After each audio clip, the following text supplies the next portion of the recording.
It's possible to agree with everything Henry Wang just said, all these good things about China.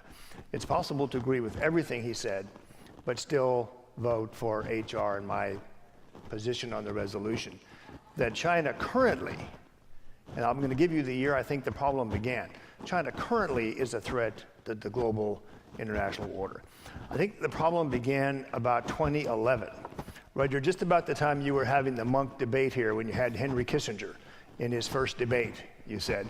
About that time, there was a power struggle in China over who should become the leader.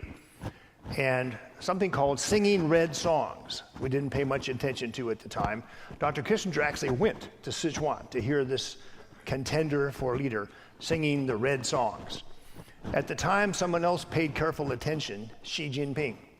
He also made a visit. He began to adopt the language of the hardliners in China. He won the race.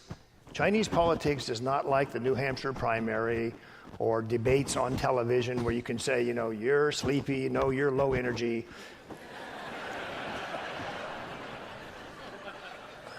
Chinese politics is played like a blood sport.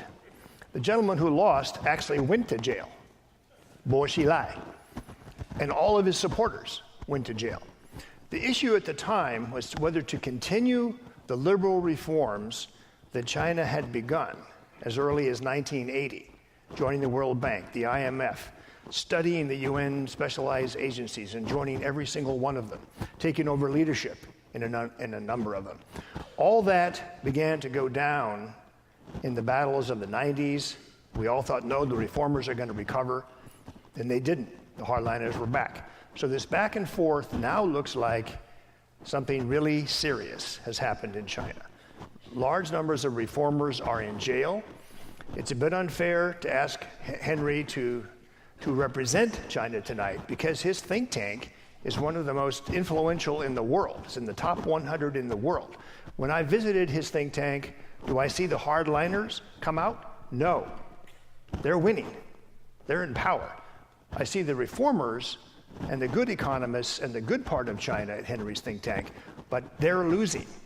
So if you look forward to 2049, which some Chinese say is the end date of the book title I borrowed from a Chinese author, The 100-Year Marathon. They say this marathon, which will be peaceful, will be over in 2049 with China's GDP 3 times America's GDP. At the beginning of the conduct we're seeing over the last few years, it began under President Obama, is China breaking commitments, breaking promises, saying, for example, we will never militarize the South China Sea, which is a voluntary promise by President Xi. As they say, the ink was no longer dry when we began to see missiles and military deployments in the South China Sea. So there's now a long list which HR has given you. Freedom of religion, freedom of speech, freedom of assembly, free market. They've capped the free market. It even appears that the percent that's free in China is being reduced. Freedom from the Communist Party control of your company. That seems to be gone. So the question becomes how to turn China around. Can we get back to a cooperative China with the reformers in power and the hardliners, I hate to say it, the hardliners in jail?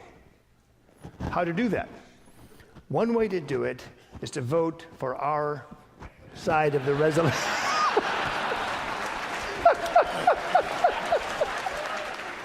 And then you will head off what Graham Allison of Harvard has called the almost inevitable war that's coming. It's not just the United States, by the way. You have a great statesman in Lester Pearson who helped, he was Canada's ambassador to the United States, 1945. He participated in the creation of the UN Charter. He was proposed to be UN Secretary General, vetoed by the Soviets, Dag Hammarskjöld. He proposed again, 1953, to be Secretary General of the UN, vetoed again by the Soviets. So Canada has been involved deeply, has a stake in this liberal international order.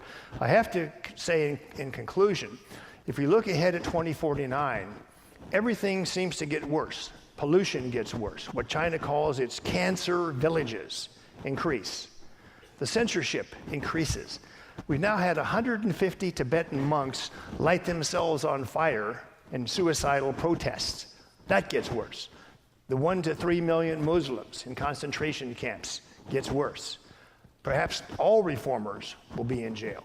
We won't be able to have Henry Wong come back in 2049 because he'll be in jail.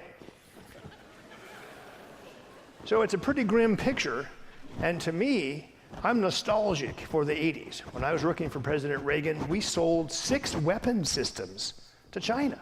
We sold torpedoes. John Lehman actually delivered them. So that's the vision of Chinese-American cooperation, but not what we're seeing happen now. So I'm hoping, Rudyard, that the Munk debate results will help us in getting China back to where it should be. I think I should finish by saying the Chinese have done an excellent job understanding the United Nations system.